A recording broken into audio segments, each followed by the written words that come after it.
ಹೊರಗಿನ ಅಲಂಕಾರಕ್ಕಿಂತ ಒಳಗಿನ ಗುಣ ಮುಖ್ಯ. ವಿಷ ತುಂಬಿದ ಚಿನ್ನದ ಪಾತ್ರೆಗಿಂತ ಜೇನು ತುಂಬಿದ ಮಡಕೆ ಅತ್ಯಮೂಲ್ಯ. ಜೀವನದ ಬೆಲೆ ಗೊತ್ತಿದ್ದವರು ಜೀವದ ಬೆಲೆ ಗೊತ್ತಿರುತ್ತದೆ.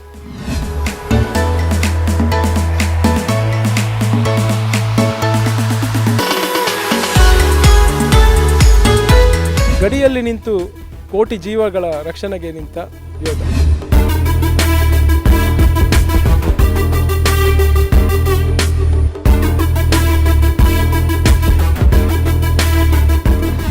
ಸಾಕಷ್ಟು ಮೂಕ ಪ್ರಾಣಿಗಳನ್ನು ಪ್ರೀತಿಸುವಂಥ ಯೋಧ.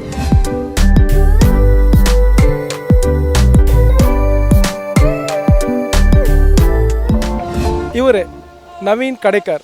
ಇವರನ್ನು ಭೇಟಿಯಾಗೋಣ.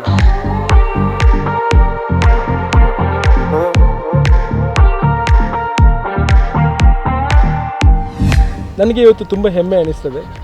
ನನ್ನ ಜೊತೆ ಯೋಧ ಇದ್ದಾರೆ. ಸಲಾಂ, ಜೈ ಹಿಂದ್. ಜೈ ಹಿಂದ್. ನೀವು ಉಡುಪಿ ಸಮೀಪದ ಕಡೇಕರ್ನ ನಿವಾಸಿ.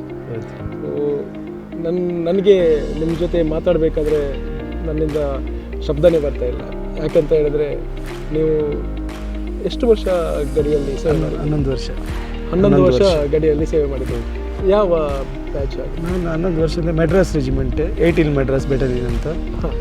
ಅಲ್ಲಿ ನಾನು ಅಂದರೆ ನನ್ನ ಮ್ಯಾಕ್ಸಿಮಮ್ ಪೋಸ್ಟಿಂಗ್ ಬಂದು JNK ಪೋಸ್ಟಿಂಗ್ ಇತ್ತು. ಹೆಲ್ಟಿಟ್ಯೂಟ್, ಸಿಯಾಚಿನ್ ಮತ್ತು ಟೆರರಿಸ್ಟ್ ಏರಿಯಾ, ಪುಂಚಲ್ಲೆಲ್ಲ ಇತ್ತು ನಂದು ಪೋಸ್ಟಿಂಗ್. ಮತ್ತು ಲೈನ್ ಆಫ್ ಕಂಟ್ರೋಲಲ್ಲಿ ಸಹ ಇದ್ದೆ. Maximum service. ಮತ್ತು ಬಂದು ಸ್ವಲ್ಪ ಒಂದು 6 ವರ್ಷ ಸರ್ವಿಸ್ ಅಲ್ಲಿತ್ತು. ಮತ್ತು ಬಂದು ಒಂದು 2 ವರ್ಷ ರಾಜಸ್ಥಾನ್ ಬಾರ್ಡ್ರಲ್ಲಿದ್ದೆ, ಶೋಬಲ್ ಅಂತ. ಮತ್ತೆ ಬಂದು ಮಧ್ಯಪ್ರದೇಶ ಮೌಲಿರುವಾಗ ಬಂದದಂದರೆ ನಾನು ಅಲ್ಲಿ ಸ್ವಲ್ಪ ಆನ್ ಡ್ಯೂಟಿಯಲ್ಲಿ ಇದು ಸ್ವಲ್ಪ ಪ್ರಾಬ್ಲಮ್ ಆಯಿತು. ಆಕ್ಸಿಡೆಂಟ್ ಆಯಿತು ಆನ್ ಡ್ಯೂಟಿ. ತಲೆಗೆ ಸ್ವಲ್ಪ ಹೆಡ್ ಇಂಜುರಿ ಎಲ್ಲ ಆಗಿ ನಂದು ತಲೆಯದು ಸ್ವಲ್ಪ ಪ್ರಾಬ್ಲಮ್ ಬಂತು. ಹಾಗಾಗಿ ನನ್ನನ್ನು ಅಲ್ಲಿ ಸ್ವಲ್ಪ ಅದು ಹಾಸ್ಪಿಟಲ್ ಅಡ್ಮಿಟ್ ಮಾಡಿದರು. ಅಡ್ಮಿಟ್ ಮಾಡಿ ನನಗೆ ಸ್ವಲ್ಪ ಹಾಗಾಗಿ ನನಗೆ ಮತ್ತೆ ಸರ್ವಿಸ್ ಮಾಡಲಿ ನನಗೆ ಪ್ರಾಬ್ಲಮ್ ಆಯಿತು. ನಾನು ವಾಲಂಟಿಯರ್ ಆಗಿ ರಿಟೈರ್ಮೆಂಟ್ ತಗೊಂಡು ಬಂದದ್ದು. ಒಂದು 11 ಇಯರ್ ಸರ್ವಿಸ್ ಮಾಡಿ ವಾಲಂಟಿಯರ್ ಆಗಿ ರಿಟೈರ್ಮೆಂಟ್ ತಗೊಂಡು ಬಂದದ್ದು. ಮತ್ತೆ ಈಗ ಎಷ್ಟು ವರ್ಷ ಆಯಿತು ನಿಮ್ಮ ರಿಟೈರ್ಮೆಂಟ್ ಆಗಿ ನಾನು 2006 ಬಂದದ್ದು. 2006 ಈಗ ಒಂದು 15 ಇಯರ್ಸ್ ಆಯಿತು. 15-16 ಇಯರ್ಸ್ ಆಯಿತು ರಿಟೈರ್ಮೆಂಟ್ ಆಗಿ ಬಂದು. ತುಂಬ ಸಂತೋಷದ ವಿಷಯ ಅಂತ ಹೇಳಿದ್ರೆ ನೀವು ಪ್ರಾಣಿಗಳನ್ನು ತುಂಬ ಪ್ರೀತಿ ಮಾಡ್ತೀರಿ. ಹೌದು ಸರ್, ಪ್ರಾಣಿಗಳಂದರೆ ನನಗೆ ತುಂಬ ಇಷ್ಟ. ಅಂದರೆ ನಿಮ್ಮ ಬಾಲ್ಯದಿಂದ ನಿಮಗೆ ಪ್ರಾಣಿಗಳಂದರೆ ತುಂಬ ಇಷ್ಟನಾ? ಅಲ್ಲ, ಬಾಲ್ಯದಿಂದ ಸಣ್ಣದಿರುವಾಗಲೇ ತುಂಬ ಇತ್ತು. ಹಾಗೆ ಮಧ್ಯದಲ್ಲಿ ನಾನು ಅದು ಆರ್ಮಿ ಅಂತ ಆದಮೇಲೆ ಅದೆಲ್ಲ ಸ್ವಲ್ಪ ಸ್ಟಾಪ್ ಆಗಿತ್ತು.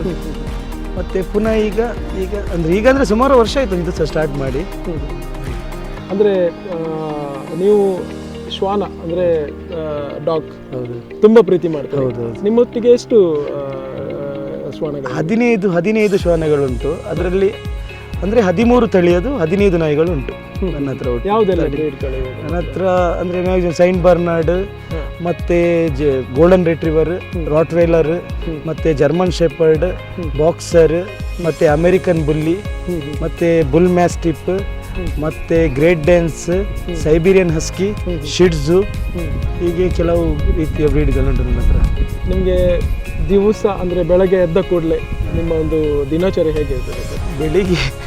ಬೆಳಿಗ್ಗೆ ಎದ್ದು ಒಂದು ಅದು ನಾಯಿಯದೆಲ್ಲ ಕ್ಲೀನ್ ಮಾಡೋದು. ಬೆಳಿಗ್ಗೆ ಎದ್ದು ಫಸ್ಟ್ ನಾಯಿಯದೆಲ್ಲ ಕ್ಲೀನ್ ಮಾಡಿ ಆಮೇಲೆ ಅದಕ್ಕೆಲ್ಲ ಊಟ ಎಲ್ಲ ಮಾಡಿಸಿ ಬಡಿಸಿ ಆಮೇಲೆ ಅದೆಲ್ಲ ಕ್ಲೀನಿಂಗ್ ಎಲ್ಲ ಆದಮೇಲೆ ಮತ್ತೆ ಡೈಲಿ ನಾನು ನಾಯಿಗೆ ವಾಶ್ ಮಾಡ್ತೇನೆ. ನಾನು ಅದು ಅಲ್ಲಿ ಏರಿಯಾ ಎಲ್ಲ ಕ್ಲೀನ್ ಮಾಡ್ತೇನೆ ನೀರಿನಲ್ಲಿ. ಮತ್ತು ಅದಕ್ಕೆ ಫೀಡೆಲ್ಲ ಆದಮೇಲೆ ಮತ್ತೆ ನಾನು ಅದೆಲ್ಲ ಮುಗಿಸೋ ನಂತರ ನಾನು ಬ್ರಷ್ ಎಲ್ಲ ಮಾಡಿ ನಂದು ಬ್ರೇಕ್ಫಾಸ್ಟ್ ಆಗುವಾಗ ಡೈಲಿ 12:30 1 ಗಂಟೆ ಆಗ್ತದೆ ಬ್ರೇಕ್ಫಾಸ್ಟ್ ಡೈಲಿ. ಯಾಕೆಂದರೆ ಅದಕ್ಕೆ ಫೀಡ್ ಆದಮೇಲೆ ನಾನು ಬ್ರೇಕ್ಫಾಸ್ಟ್ ಮಾಡೋದು. ಅದಕ್ಕೆ 2 ಡಯಟ್, ಅದೇ ರೀತಿ ನನಗೆ ಸಹ 2 ಡಯಟ್. ನಿಮಗೆ ಕೂಡ 2 ಡಯಟ್. ಅಂದರೆ ನಿಮ್ಮ ದಿನಚರಿ ಅಂದರೆ ನಿಮ್ಮ ಈಗ ಬೆಳಗ್ಗೆಯಿಂದ ಸಂಜೆ ತನಕ ತಾವು ಅಂದರೆ ಈ ಶ್ವಾನಗಳೊಂದಿಗೆ ಕಳೀತೀರಿ. ನಿಮಗೋಸ್ಕರ ಯಾವುದಾದ್ರೂ ಸಮಯ ಸಿಗ್ತದ? ನನಗೆ ಸಿಗ್ತಾನೆ ಇಲ್ಲ. ಹಾಗಾಗಿ ಸ್ವಲ್ಪ ನಮ್ಮ ಫ್ಯಾಮಿಲಿಯಲ್ಲಿ ಸ್ವಲ್ಪ ಯಾವಾಗ ಇದೇ ವಿಷಯದಲ್ಲಿ ಸ್ವಲ್ಪ ಚರ್ಚೆ ಎಲ್ಲ ನಡೀತಾ ಇರ್ತದೆ. ನನಗೆ ತುಂಬ ಕಡಿಮೆ ಅಂದರೆ ನನಗೆ ಹೊರಗೆ ಹೋಗುವಾಗೆಲ್ಲ. ಯಾಕೆಂದರೆ ನಾನು ಬೇರೆಯವರಾಗೆಲ್ಲ ಸೀಲ್ ಮಾಡಿದರೆ ನನಗೆ ಪ್ರಾಬ್ಲಮ್ ಇಲ್ಲ, ಸೀಲ್ ಮಾಡಿ ಹೋಗ್ಬೋದು. ಈಗ ಯಾವಾಗ ಯಾರು ಬರ್ತಾರೆ ಅಂತ ಗೊತ್ತಾಗೋದಿಲ್ಲ. ತುಂಬ ಜನ ಬರ್ತಾ ಹೋಗ್ತಾ ಇರ್ತಾರೆ, ಅವರನ್ನು ಅವಾಯ್ಡ್ ಮಾಡಲಿಕ್ಕೆ ಮನಸ್ಸಾಗೋದಿಲ್ಲ. ಹಾಗಾಗಿ ಅವ್ರು ಬಂದು ಪಾಪ ವಾಪಸ್ ಹೋಗೋದು, ನಾನು ಹೋದಾಗ ಅಲ್ಲಿಂದ ಕಾಲ್ ಮಾಡೋದು, ನಾವು ಮನೆಗೆ ಬಂದಿದ್ದೇವೆ, ಮತ್ತು ನಾನು ಅರ್ಧದಲ್ಲಿ ಓಡಿ ಬರೋದು, ಅದೆಲ್ಲ ನನಗೆ ತುಂಬ ಪ್ರಾಬ್ಲಮ್ ಆಗುತ್ತೆ. ಅದಕ್ಕಾಗಿ ನಾನು ಮ್ಯಾಕ್ಸಿಮಮ್ ಹೊರಗೆ ಹೋಗೋದನ್ನು ಅವಾಯ್ಡ್ ಮಾಡ್ತೇನೆ. ಹೋಗೋದಿದ್ರು 8 ಗಂಟೆಯ ನಂತರ, 8ರಿಂದ ಬೆಳಿಗ್ಗೆ ಒಂದು ನೈಟ್ ಫುಲ್ ಹೊರಗೆ ಇರ್ಬೋದು ನಾನು, ಮತ್ತೆ ಡೇ ಟೈಮಲ್ಲಿ ನನಗೆ ಹೊರಗೆ ಇಲ್ಲಿಗೆ ಆಪ್ಷನ್ ಇಲ್ಲ.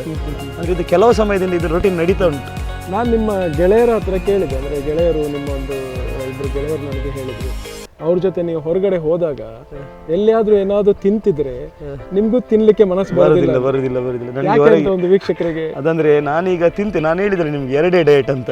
ನನ್ನ ಡಯಟ್ ಆದ್ರೆ ಡಯಟ್ ಸೇಮ್, ಬೆಳಿಗ್ಗೆ ಬ್ರೇಕ್ಫಾಸ್ಟ್ 11 o'clock ಮತ್ತೆ ನೈಟ್ ಡಯಟ್ ನಂದು ಸೇಮ್, ಅದಕ್ಕೆ 2 ಡಯಟ್. ನನಗೆ ಹೊರಗೆ ತಿಂದಾಗ ಅದರ ಮುಖ ಎದುರು ಬರ್ತದೆ, ನನಗೆ ಸರಿಯಾಗುದಿಲ್ಲ. ನಾನು ಎಲ್ಲಿ ಸಹ ಹೊರಗೆ ಹೋದ್ರೆ ತೆಗೊಳ್ಳೋದಿಲ್ಲ, ಏನು ಫುಡ್ ತೆಗೊಳ್ಳೋದಿಲ್ಲ, ಅಂದರೆ ಅಷ್ಟು ಜನರದ್ದು ನನಗೆ ಮನಸ್ಸಿಗೆ ಬರ್ತದೆ.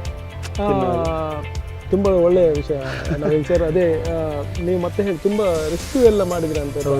ರೆಸ್ಕ್ಯೂ ಅಂದರೆ ವೀಕ್ಷಕರಿಗೆ ಸ್ವಲ್ಪ ಯಾವುದಾದ್ರೂ ನಿಮ್ದು ಒಂದು ದೊಡ್ಡ ರೆಸ್ಕ್ಯೂ ಮಾಡಿದೆ ಯಾವುದಾದ್ರೂ ಒಂದಿದ್ರೆ? ದೊಡ್ಡ ರೆಸ್ಕ್ಯೂ ಅಂದರೆ ನಾವು ಇದು ಪೈಥಾನಿಂದ ಹಿಡಿದು ನಿಮ್ಮ ಕೋಬ್ರಾ ಎಲ್ಲ ಎನಿಮಲ್ಸ್ ಎಲ್ಲ ರೆಸ್ಕ್ಯೂ ಮಾಡ್ತೇವೆ. ಅಂದರೆ ಈಗ ಫಾರೆಸ್ಟ್ ಡಿಪಾರ್ಟ್ಮೆಂಟ್ನವರು ಎಲ್ಲಿಯಾದರೆ ಮನೆಗೆ ಬಂತು ಪೈಥಾನ್ ಬಂತು ವೈಲ್ಡ್ ಯಾವುದಾದ್ರೆ ಬಂದರೆ ನನಗೆ ಕಾಲ್ ಮಾಡ್ತಾರೆ, ನಾನು ಹೋಗಿ ಅದನ್ನು ರೆಸ್ಕ್ಯೂ ಮಾಡ್ತೇನೆ, ಅವರಿಗೆ ಹ್ಯಾಂಡ್ ಓವರ್ ಮಾಡಿ ಬರ್ತೇನೆ, ಅವರಿಗೆ ಫಾರೆಸ್ಟ್ ಅವರಿಗೆ ಹ್ಯಾಂಡ್ ಓವರ್ ಮಾಡಿ. ಆದರೆ ಇಲ್ಲಿ ತನಕ ಯಾರ ಹತ್ರ ಸಹ ನಾನು ಈ ವಿಷಯದಲ್ಲಿ ನನ್ನ ಗಾಡಿಯಲ್ಲಿ ಹೋಗೋದು ನನ್ನದೇ ಪೆಟ್ರೋಲು, ಎಷ್ಟೋ ಜನ ಕರೀತಾರೆ, ಇಲ್ಲಿ ತನಕ ಒಬ್ಬನ ಹತ್ರ ನಾನು 1 ರೂಪಾಯಿ ಹಣ ತಗೊಳ್ಳಿಲ್ಲ.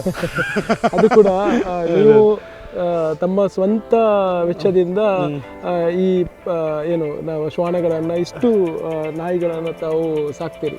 ಸೊ ತಮಗೆ ಬಂದಂಥ ಎಲ್ಲ ಆದಾಯವನ್ನು ಅದಕ್ಕೆ ತನಗೆ ಬಂದ ಎಲ್ಲ ಆದಾಯ ಇಲ್ಲ, ಅದು ಎಲ್ಲ ಅದಕ್ಕೆ ಆಯಿತು, ನಮಗೆ ಸಿಗುವುದಿಲ್ಲ. ನಾವು ನಿಜವಾಗಿ ಹೇಳಬೇಕಾದ್ರೆ ಇವರೇ ಗೊತ್ತಿರ್ಬೋದು, ಒಂದು 15 ನಾಯಿ ಅಂದರೆ ನೀವು ನೋಡಿದ್ರಲ್ಲ ಅದರ ಮೇಂಟೆನೆನ್ಸ್ ಎಲ್ಲ ಹೇಗೆ ಉಂಟು, ಎಷ್ಟು ಕ್ಲೀನಾಗಿ ಎಷ್ಟು ಹೆಲ್ದಿಯಾಗಿ ಉಂಟು. ಕೆಲವು ಸಲ ಸ್ವಲ್ಪ ಕಷ್ಟ ಆಗ್ತದೆ ಮೇಂಟೆನೆನ್ಸ್ಗೆ, ಆದರೆ ಏನಾದರೂ ಆಚೆ ಮಾಡಿ ಅದು ನಿಮ್ಮ ಹತ್ರ ಈಗ ಅಂದರೆ ನಾನು ಅದು ಕೂಡ ಇವತ್ತು ನೋಡಿದೆ. ನಾನು ಬ್ಲೈಂಡ್ ಒಂದು ಅದರ ಬಗ್ಗೆ ಒಂದು ಬ್ಲೈಂಡ್ ಅಂದರೆ ಆ್ಯಕ್ಚುಲಿ ಅದು ಬೀಚ್ ಹತ್ರ ಒಂದು ಮನೆ ಒಂದು ರೆಸಾರ್ಟ್ ಇತ್ತದು, ಅಲ್ಲಿ ರೆಸಾರ್ಟ್ ಅವರು ಬಿಟ್ಟು ಹೋಗಿದ್ದಾರೆ.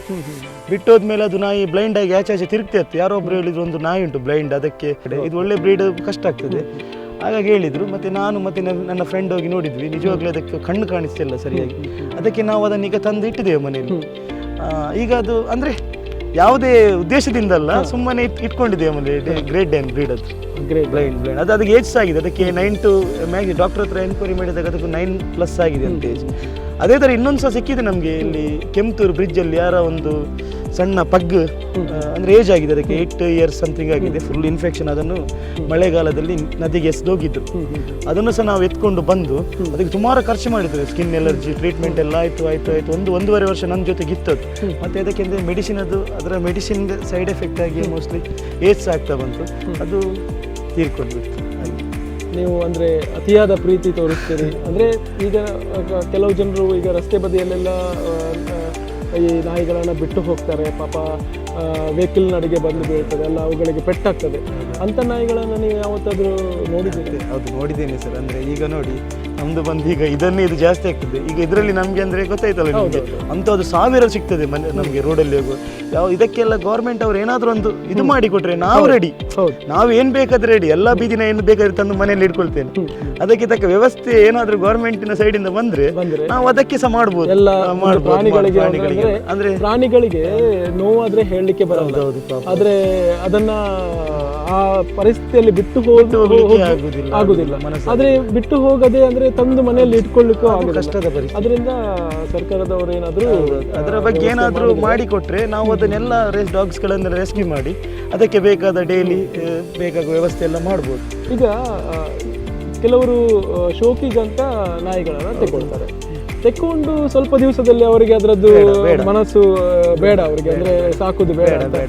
ಆವಾಗ ಆ ನಾಯಿಗಳಿಗೆ ಏನಾದರೂ ಅಂದರೆ ಟಾರ್ಚರ್ ಏನಾದರೂ ಮಾಡಿದರೆ ಅವುಗಳ ಮನ ಪರಿಸ್ಥಿತಿ ಹೇಗೆ ಆಗ್ತದೆ? ಇಲ್ಲ, ಅವುಗಳ ಮನ ಪರಿಸ್ಥಿತಿ ಅಂದರೆ ಅದು ನಾಯಿಗಳು ತುಂಬ ಅಗ್ರೆಸಿವ್ ಆಗಿ ಬಿಡ್ತದೆ. ಈಗ ಅದರ ಮೇಲೆ ಸಣ್ಣ ಮಕ್ಕಳಿರುವಾಗ ಮಕ್ಕಳೆಲ್ಲ ನಾಯಿ ಪಪ್ಪಿ ಅಂತ ಆಸೆ ಮಾಡ್ತಾರೆ. ಒಂದು ಅಡಲ್ಟ್ ಆಗ್ತಾ ಬರುವಾಗ ಮಕ್ಕಳಿಗೆ ಸಹ ನಾಯಿ ಬೇಡ.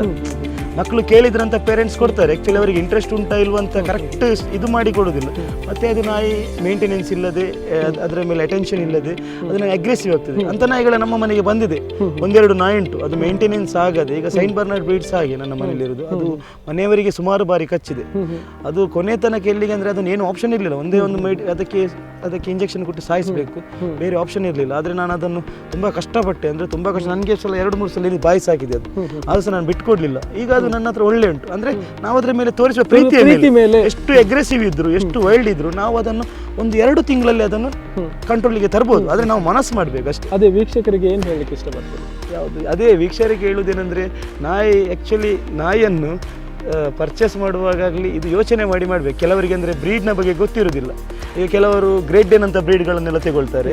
ಅವರಿಗೆ ಲಾಸ್ಟ್ಗೆ ಅದಕ್ಕೆ ಫೀಡ್ ಮಾಡಲಿಕ್ಕೆ ತುಂಬ ದೊಡ್ಡದಾಗ್ತಾ ಇದ್ರೆ ಫೀಡ್ ಎಲ್ಲ ಅದು 1 to 3 ಬೇರೆ ಕಂಪೇರ್ ಮಾಡಿದರೆ, ಲ್ಯಾಬ್ ಬ್ರೀಡ್ ಅದಕ್ಕೆಲ್ಲ ಕಂಪೇರ್ ಮಾಡಿದರೆ ಅದಕ್ಕೆ ಮೇಂಟೆನೆನ್ಸ್, ಫುಡ್ ಚಾರ್ಜಸ್ ಎಲ್ಲ ತುಂಬ ಆಗ್ತದೆ. ಆಗಿರುವಾಗ ನಾಯನ್ನೆಲ್ಲ ಪರ್ಚೇಸ್ ಮಾಡುವವರಿಗಿಂತ ನಮ್ಮ ಬ್ರೀಡರ್ಸ್ಗಳು ಆಗಲಿ ಡೀಲರ್ಸ್ಗಳಾಗಲಿ ಸಜೆಸ್ಟ್ ಮಾಡಬೇಕು ಅವರಿಗೆ, ಇಂಥ ಬ್ರೀಡ್ ಈಗ ಪ್ರೆಸೆಂಟಲ್ಲಿ ಇಷ್ಟುಂಟು, ನೆಕ್ಸ್ಟ್ ಫ್ಯೂಚರಲ್ಲಿ ಅದು ದೊಡ್ಡದಾಗ್ತದೆ, ಅದರ ಮೇಂಟೆನೆನ್ಸ್ ಇಷ್ಟಿಷ್ಟು ಬರ್ತದೆ. ಈಗ ಯಾವುದೇ ಬ್ರೀಡ್ ಆಗಲಿ ಅದರ ಬಗ್ಗೆ ಸಂಪೂರ್ಣ ಮಾಹಿತಿ ಕೊಟ್ಟರೆ ಪಾಪ, ಯಾಕೆಂದರೆ ಪಾರ್ಟಿಗಳಿಗೆ ಗೊತ್ತಿರೋದಿಲ್ಲ. ಎಲ್ಲ ಪಪ್ಪಿಗಳು ಕ್ಯೂಟೇ ಆಗಿರ್ತದೆ. ಯಾವ ಪಪ್ಪಿಯ ಕ್ಯಾರೆಕ್ಟರ್ ಇನ್ ಫ್ಯೂಚರಲ್ಲಿ ಹೇಗೆ ಆಗ್ತದೆ, ಅದರ ಮೇಂಟೆನೆನ್ಸ್ ಹೇಗೆ ಬರ್ತದೆ, ಪಾರ್ಟಿಗಳಿಗೆ ನಿಜವಾಗೂ ಗೊತ್ತಿರೋದಿಲ್ಲ. ನಾನಂದರೆ ಕ್ಲೀನಾಗಿ ಎಕ್ಸ್ಪ್ಲೈನ್ ಮಾಡಿ ಹೇಳ್ತೇನೆ. ಸೈಂಟ್ ಬರ್ನಾರ್ಡ್ ಬೇಕು ಹೇಳ್ತಾರೆ, ಸೈಂಟ್ ಬರ್ನಾರ್ಡ್ ಬೇಡ, AC ಉಂಟ ಮನೆಯಲ್ಲಿ ಅಂಥದ್ದು ಬೇಡ, ಅಸ್ಕಿ ಅದೆಲ್ಲ ಒಳ್ಳೆ ಪಾಪ ಅಂತ ಒಬ್ಬನಿಗೆ ಮನಸ್ಸುಂಟು. ಆದರೆ ಮನೆಯಲ್ಲಿ ಅಂತ ಅದಕ್ಕೆ ಬೇಕೇ ಎಜೆಸ್ಟ್ ಅಂದರೆ ಅದಕ್ಕೆ AC ಬೇಕೇ, ಕಂಪಲ್ಸರಿ ಬೇಕೇ. ಅದೊಂದು ಪನಿಷ್ಮೆಂಟ್ ಬ್ರೀಡ್. ಬೇರೆ ಯಾವುದಾದ್ರೆ ಕೆಲವರಿಗೆ ಮಕ್ಕಳು ಇರ್ತದೆ, ರಾಟ್ ವೀಲರ್ ಬೇಕು. ರಾಟ್ ವೀಲರ್ ಪಿಟ್ಬುಲ್ ಎಲ್ಲ ಮಕ್ಕಳ ಸಣ್ಣ ಮಕ್ಕಳಿರುವ ಮನೆಗೆ ಸಜೆಸ್ಟ್ ಮಾಡುವ ಬ್ರೀಡ್ ಅಲ್ಲ, ಅದೆಲ್ಲ ಬ್ರೀಡ್. ಕೆಲವರೆಲ್ಲ ಇರ್ತಾರೆ ಅಂಥದ್ದಕ್ಕೆ ಅಂತ ಕೆಲವರು ಇರ್ತಾರೆ, ಇಂಥದ್ದೇ ಬ್ರೀಡಿಗೆ ಅಂತ ಇಂಥವ್ರು ಇರ್ತಾರೆ. ಮನೆ ಸಣ್ಣ ಮಕ್ಕಳಿರುವವರಿಗೆ ಶಿಡ್ಜು ಮತ್ತು ನಿಮ್ಮದು ಲ್ಯಾಬ್ ರೈಡರ್ ಮತ್ತು ಗೋಲ್ಡನ್ ರಿಟ್ರೀವರ್ ಅಂಥ ಬ್ರೀಡ್ಗಳನ್ನೆಲ್ಲ ಸಜೆಸ್ಟ್ ಮಾಡಬೇಕು. ಅಂದರೆ ಪಾರ್ಟಿ ತಗೊಂಡು ಹೋಗ್ತಾರೆ, ಮತ್ತು ಲಾಸ್ಟ್ ಪಾರ್ಟಿಗೆ ಕಷ್ಟ ಆಗ್ತದೆ. ಇದು ಅಗ್ರೆಸಿವ್ ಆಗ್ತಾ ಬರ್ತಾ ಉಂಟು ನಾಯಿ. 2 ವರ್ಷ ಆಗೋಗಿ ಎಷ್ಟೋ ರಾಟ್ ವೀಲರ್ಗಳು ಬಂದಿದೆ ನನಗೆ. ಎಷ್ಟು ರಾಟ್ ವೀಲರ್ ಅಂದರೆ 2 ವರ್ಷ ಸಾಕಿದ್ರು. ನನ್ನದೇ ನಾನು ನೋಡಿ ರಾಟ್ ವೀಲರ್ ನೋಡಿದ್ರು. ಕೆಲವು ಜನ ರಾಟ್ ವೀಲರ್ ಪರ್ಚೇಸ್ ಮಾಡಿದ್ರು. ಕೆಲವು ಕಡೆಯಲ್ಲಿ ರಾಟ್ ವೀಲರ್ ಅಗ್ರೆಸಿವ್ ಆಗಿ ಈಗ ಅವರಿಗೆ ಬೇಡ ಅಂತ ಅವರಿಗೆ ಬೇರೆಯವರಿಗೆ ಸೇಲ್ ಮಾಡುವಾಗಿಲ್ಲ, ಫ್ರೀಯಾಗಿ ಯಾರಾದರೆ ತಗೊಂಡೋಗಿ ಅಂತ ನನ್ನ ಹತ್ರ ಹೇಳ್ತಾರೆ.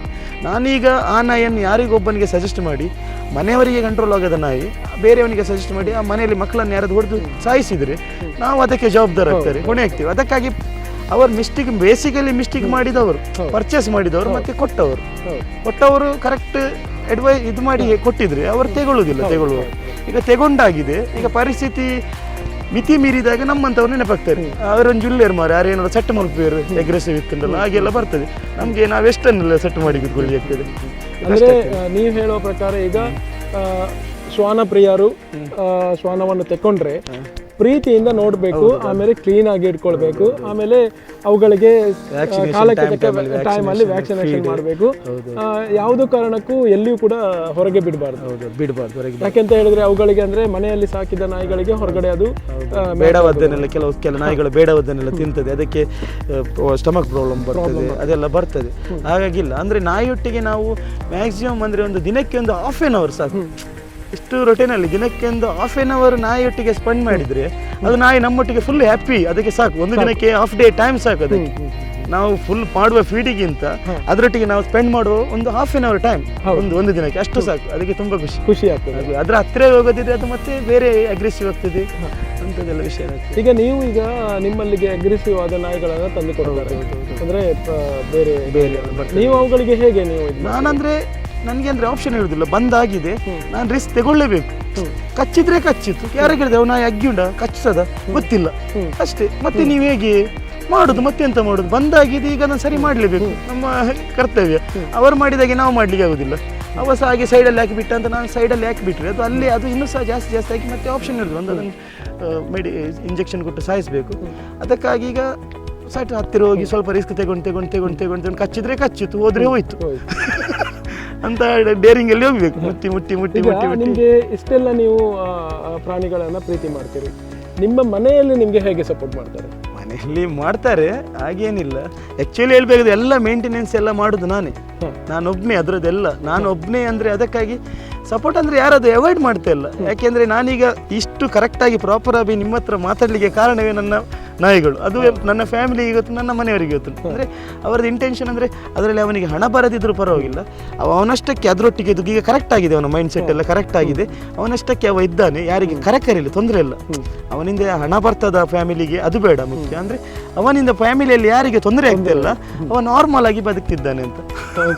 ಅದೇ ಅಷ್ಟೇ ವಿಷಯ. ಅಂದರೆ ಇವಾಗ ಮೂಕ ಪ್ರಾಣಿಗಳಿಂದ ಸಿಗುವಂತಹ ಪ್ರೀತಿ ಬೇರೆ ಯಾವುದ್ರಲ್ಲೂ ಸಿಗುದಿಲ್ಲ ಅಂತ ಹೇಳ್ತಾರೆ. 100%. ನೀವಂತೂ ತುಂಬ ವರ್ಷದಿಂದ ಈ ಪ್ರಾಣಿಗಳನ್ನ ಪ್ರೀತಿ ಮಾಡ್ತಿದ್ದೀರಿ. ನಿಮಗೆ ಅಚ್ಚುಮೆಚ್ಚಿನ ನಾಯಿ ಅಂದರೆ ನಿಮ್ಮ ಶ್ವಾನ ಯಾವುದು? ಈಗ ಪ್ರೆಸೆಂಟ್ ಅಲ್ಲಿ ಇರಿದಿದೆ ಕ್ಯಾಂಡಿ ಅಂತ. ಇದಂದ್ರೆ ಈ ವಿಷಯ ಅಂದ್ರೆ ಈಗ ಮನುಷ್ಯರು ನೋಡಿ, ನಮ್ಮ ಮಕ್ಕಳು ಯಾರು ಬೇಡ, ನಮ್ಮ ಮಕ್ಕಳಿಗೆ ನಾವು ಡೈಲಿ ಬರುವಾಗ ಒಂದೊಂದು ಚಾಕ್ಲೇಟ್ ತರ್ತೇವೆ, ಹಾಗೆ ಡ್ಯಾಡಿ ಡ್ಯಾಡಿ ಅಂತ ಕಾಯ್ತಾ ಕೂತ್ಕೊಂಡಿರ್ತಾರೆ. ಅದೇ ಮಕ್ಕಳಿಗೆ ನೀವು ಏನು ತರ್ತಾನೆ ಇರಬೇಡ, ಅದೇ ಅಭ್ಯಾಸವಿಲ್ಲ. ಮಕ್ಕಳು ಯಾರು ಬರುದಿಲ್ಲ ಅವರಿಗೆ. ಅದೇ ನಾಯಿಗೆ ನೀವು ಏನು ಅಭ್ಯಾಸ ಬೇಡ, ನಿಮ್ಮ ಗಾಡಿ ಬರ್ಲಿ ಓಡಿ ಬಂದು ನಿಲ್ತದೆ. ಅಂದ್ರೆ ನಾವೇನು ಕೊಡುದಿಲ್ಲ ಅದಕ್ಕೆ, ಬರುವಾಗ ಏನು ಚಾಕ್ಲೇಟ್ ತರುದಿಲ್ಲ. ಅದಕ್ಕೆ ನಮ್ಮ ಮೇಲೆ ನಿಜವಾಗಿ ನೋಡೋದಾದ್ರೆ ಮನುಷ್ಯರಿಗಿಂತ ಜಾಸ್ತಿ ಕಾಳಜಿ ನಮ್ಮ ಮೇಲೆ ನಾವು ಸಾಕಿದ ನಾಯಿಗೆ ಇರುವುದು. Without any expectation. ಅವುಗಳಿಗೆ ಎಕ್ಸ್ಪೆಕ್ಟೇಷನ್ ಇಲ್ಲ ಯಾವ್ದು ಸಹ, ಸ್ವಾರ್ಥ ಇಲ್ಲ. ನಿಮ್ಮೊಂದಿಗೆ ಇದು ಯಾವ ತರ ಇದು ಮಾಡ್ತದೆ ಅಂದ್ರೆ ನೀವು ಬಂದ ಕೂಡಲೇ ಆರುದು, ಮೇಲೆ ಬೀಳುದು, ಸುತ್ತೋಡಿಯುದು, ಭಾರಿ ಖುಷಿ ಅದಕ್ಕೆ. ಎಂತ ಎಲ್ಲ ಯುದ್ಧಕ್ಕೆ ಹೋಗಿ ಬಂದಂತ ಮನೆಗೆ ಆ ತರ ಇದು ಮಾಡ್ತದೆ. ಅಂದ್ರೆ ಈಗ ನಾನೀಗ ನಿಮ್ಮ ಹತ್ರ ಒಂದು ಶ್ವಾನವನ್ನು ಕೇಳಿದೆ, ಹೌದು, ನಿಮಗೆ ಕೊಡ್ಲಿಕ್ಕೆ ಮನಸ್ಸು ಬರ್ತದೆ ಸರ್? ಇಲ್ಲ ಇಲ್ಲ ಇಲ್ಲ, ನಾನು ಸಾಕಿದ್ದನ್ನು ನನಗೆ ಅದೇ ತರ ನನ್ನ ಹತ್ರ ಇರೋದು ಎಲ್ಲ ಮ್ಯಾಕ್ಸಿಮಮ್ ಟು ಮ್ಯಾಕ್ಸಿಮಮ್ 15 ನಾಯಿಯಲ್ಲಿ 13 ನಾಯಿ ನನಗೆ ಯೂಸ್ಲೆಸ್. ಅಂದ್ರೆ ಯಾವುದೇ ಒಂದು ಪ್ರೊಡಕ್ಷನ್ ಇಲ್ಲ, ಅದರಲ್ಲಿ ಯಾವುದೇ ಒಂದು ಯೂಸ್ ಇಲ್ಲ, ಅದರಲ್ಲಿ ಯಾವುದೇ ಒಂದು ರಿಸಲ್ಟ್ಸ್ ಇಲ್ಲ. ಎಲ್ಲರಿಗೂ ಗೊತ್ತು ಉಡುಪಿಯಲ್ಲಿ 3 ವರ್ಷದಿಂದ ಉಂಟು ನನ್ನ ಹತ್ರ. ಒಂದೇ ಒಂದು ಪ್ರೊಡಕ್ಷನ್ ಇಲ್ಲ. ನನ್ನ ಫೀಮೇಲ್ಸ್ ಅಲ್ಲಿ ಇಲ್ಲಿ ತನಕ ಒಂದೇ ಒಂದು ಪ್ರೊಡಕ್ಷನ್ ಇಲ್ಲ. ಇದೊಂದೇ ಬ್ರೀಡ್ ಬಂದು ನನಗೆ 3 ವರ್ಷದಲ್ಲಿ 2 ಪಪ್ಪಿ ಕೊಟ್ಟದ್ದು. ಇನ್ನು 12 ಫೀಮೇಲ್ಸ್ ಉಂಟು. 3 ವರ್ಷದಲ್ಲಿ ನನಗೆ ಯಾವ್ದ್ರಲ್ಲಿ ಸಹ ಒಂದೇ ಒಂದು ಫೀಮೇಲ್ ಪ್ರೊಡಕ್ಷನ್ ಇಲ್ಲ. ದಿವಸ ಅದರ ಖರ್ಚು ಮಾಡಲೇಬೇಕು, ಅದು ಹೇಳಲಿಕ್ಕೂ ಕೂಡ ಸಾಧ್ಯ ಇಲ್ಲ. ಯಾಕೆಂತ ಹೇಳಿದ್ರೆ ಆ ಪ್ರೀತಿಯ ನಡುವಲ್ಲಿ ಹಣದ ಲೆಕ್ಕ ಆಗುದಿಲ್ಲ. ಹಾಗೆ ಕೆಲವರೆಲ್ಲ ಹೇಳ್ತಾರೆ ಅದು ಯೂಸ್ ಇಲ್ಲ, ಅದನ್ನು ಯಾರಿಗಾದ್ರೆ ಸೇಲ್ ಮಾಡಿಬಿಡು, ಅದಕ್ಕೆ ಅದು ಮರಿ ಆಗ್ತಾ ಇಲ್ಲ, ಅದನ್ನು ಯಾರಿಗಾದ್ರೆ ಸೇಲ್ ಮಾಡಿಬಿಡು ಅಂತದೆಲ್ಲ ಆಗ್ತದೆ. ಅದು ಸಾಧ್ಯ ಅದು ಎಣಿಸ್ಲಿಕ್ಕೆ ಅದು ಆಗುದಿಲ್ಲ. ಆ ಥರ ನಾವು ಥಿಂಕ್ ಮಾಡ್ಲಿಕ್ಕೆ ಆಗುದಿಲ್ಲ. ಕೆಲವರು ಮಾಡ್ತಾರೆ, ಇಲ್ಲ ಅಂತ ಹೇಳುದಿಲ್ಲ.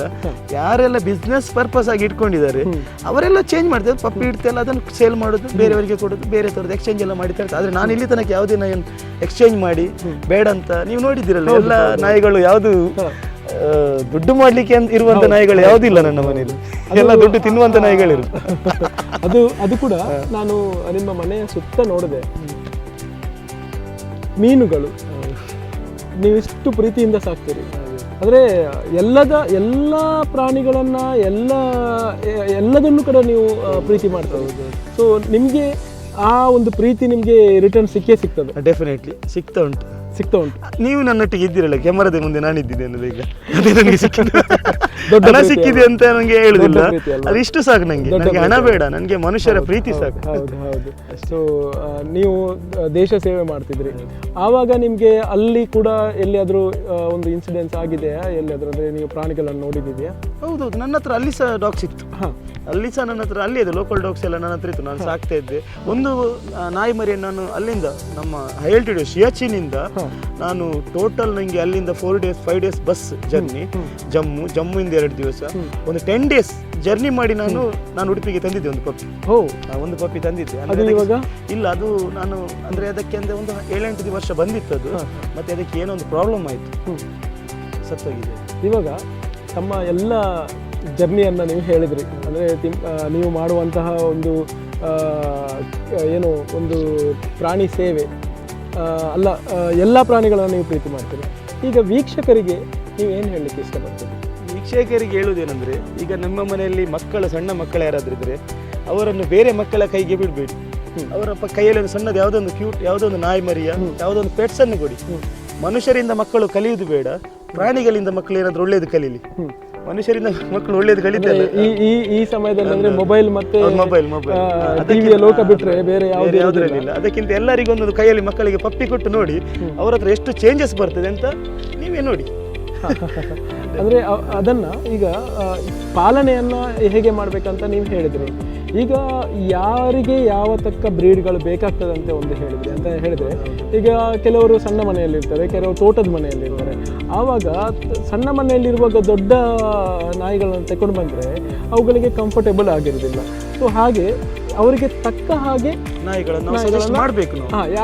ಯಾರು ಬ್ರೀಡ್ ಮಾಡ್ತಾರೆ, ಬ್ರೀಡರ್ಸ್ಗಳಾಗಿರಲಿ, ಡೀಲರ್ಸ್ಗಳಾಗಿರಲಿ, ಈಗ ನಾಯಿಯನ್ನು ಕೊಡುವಾಗ ಅವರೊಂದು ಅದರ ಬಗ್ಗೆ ಕ್ಲಿಯರ್ ಆಗಿ ಥಿಂಕ್ ಮಾಡೋದಾದ್ರೆ ಕರೆಕ್ಟ್ ಅವರು ಈಗ ಯಾರೊಬ್ಬರು ಬಂದರು ಇವರಿಗೆ ಹಣ ಉಂಟು, ಇವರಿಗೂ ದೊಡ್ಡದು ತಾಗಿಸುವ, ಅಲ್ಲಿ ಅವರಿಗೆ ಅದು ಕಂಫರ್ಟೇಬಲ್ ಆಗ್ತದೆ, ಫ್ಯೂಚರಲ್ಲಿ ಅವರಿಗೆ ಪ್ರಾಬ್ಲಮ್ ಬರ್ತದೆ, ಥಿಂಕ್ ಮಾಡ್ತಾ ಇಲ್ಲ ಮ್ಯಾಕ್ಸಿಮಮ್ ಬ್ರೀಡರ್ಗಳು.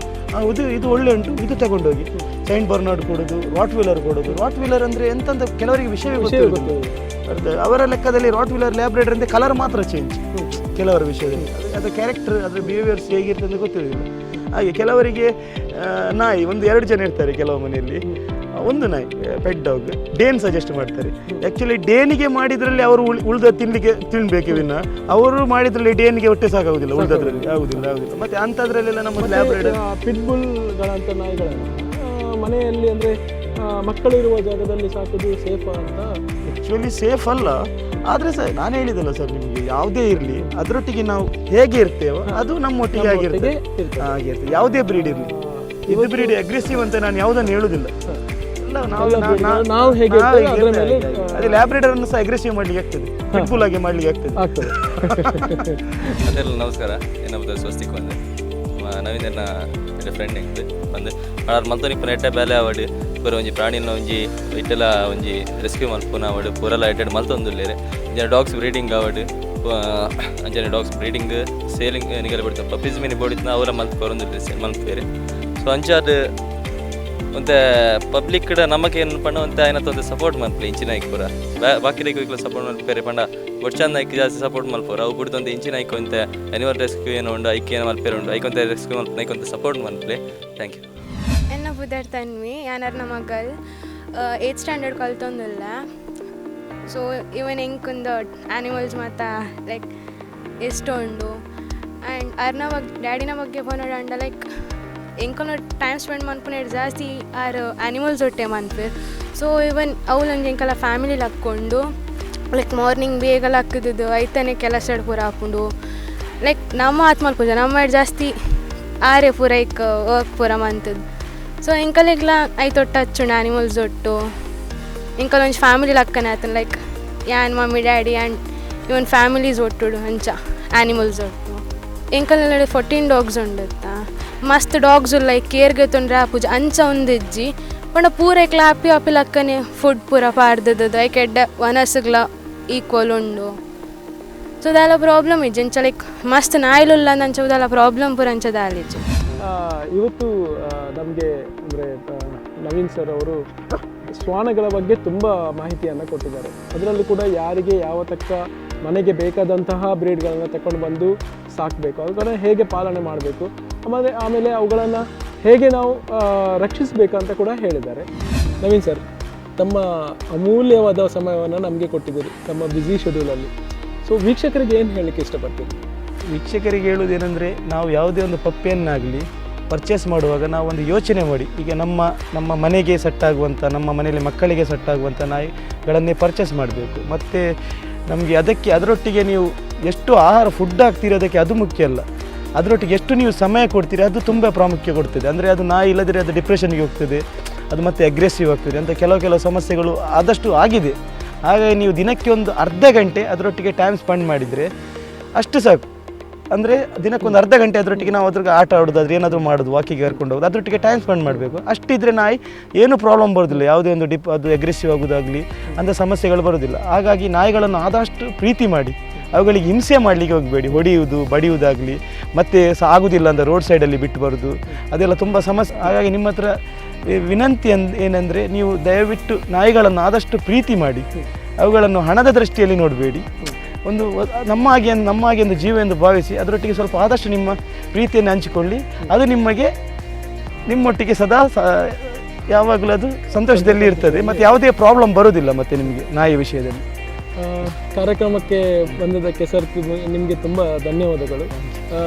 ನಿಮ್ಮ ಏನು ಈ ಜೀವನ ಇನ್ನಷ್ಟು ಪ್ರಾಣಿಗಳನ್ನು ಸಾಕುವಂತಾಗಲಿ, ಹಾಗೆ ಪ್ರಾಣಿಗಳಿಗೆ ಸಹಾಯ ಮಾಡುವಂತಾಗಲಿ, ಹಾಗೂ ನಿಮಗೆ ಪ್ರಾಣಿಗಳನ್ನು ಸಹಾಯ ಮಾಡಲಿಕ್ಕೆ ಎಲ್ಲರೂ ನಿಮಗೆ ಸಹಕಾರ ನೀಡಲಿ ಅಂತ ಹೇಳ್ತೀನಿ. ಸೊ ಕಾರ್ಯಕ್ರಮಕ್ಕೆ ಬಂದದಕ್ಕೆ ಧನ್ಯವಾದಗಳು. ನೋಡಿದ್ರಲ್ಲ ವೀಕ್ಷಕರೇ, ಪ್ರಾಣಿಗಳನ್ನು ಹೇಗೆ ಪ್ರೀತಿ ಮಾಡಬೇಕು, ಹಾಗೆ ಪ್ರಾಣಿಗಳನ್ನು ಹೇಗೆ ಪಾಲನೆ ಮಾಡಬೇಕು, ಹಾಗೆ ಪ್ರಾಣಿಗಳಿಗೆ ನೋವು ಮಾಡಬಾರ್ದು. ಅಂದರೆ ಅದರಲ್ಲೂ ಒಂದು ದೊಡ್ಡ ಮಾತು ಹೇಳಿದರು, ಮಕ್ಕಳಿಗೆ ಶ್ವಾನವನ್ನು ಕೊಟ್ಟು ನೋಡಿ, ಆಮೇಲೆ ಅವರಿಂದ ಆಗುವ ಪರಿವರ್ತನೆ ಬೇರೆ ಇರ್ತದೆ ಅಂತ ಹೇಳಿ. ಸೊ ಈ ಕಾರ್ಯಕ್ರಮದ ಮೂಲಕ ನಾವು ಎಲ್ಲ ಪ್ರಾಣಿಗಳನ್ನು ಪ್ರೀತಿಸೋಣ ಅಂತ ಹೇಳ್ತಾ ಈ ಕಾರ್ಯಕ್ರಮವನ್ನು ಮುಗಿಸ್ತಾ ಇದ್ದೀನಿ. ಮುಂದಿನ ಕಾರ್ಯಕ್ರಮದಲ್ಲಿ ಇನ್ನಷ್ಟು ವಿಶೇಷ ವ್ಯಕ್ತಿಯೊಂದಿಗೆ ನಾನು ಬರ್ತೀನಿ. ಅಲ್ಲಿ ತನಕ ನೋಡ್ತಾ ಇರಿ ನಿಮ್ಮ ನೆಚ್ಚಿನ ಸ್ಪಂದನ ವಾಹಿನಿ.